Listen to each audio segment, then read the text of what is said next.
Breakups, normally, we feel abandoned.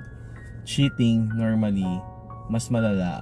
On top of the abandonment, parang naghihinayang tayo sa oras.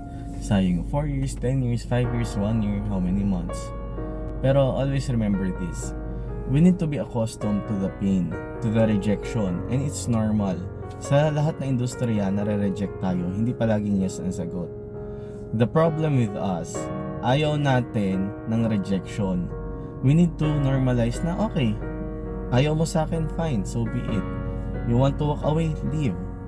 Always remember this. God is not playing dice with the world. Pag may umalis na luma, may darating na bago. Pag may issue sa luma, okay lang yan. Do your best.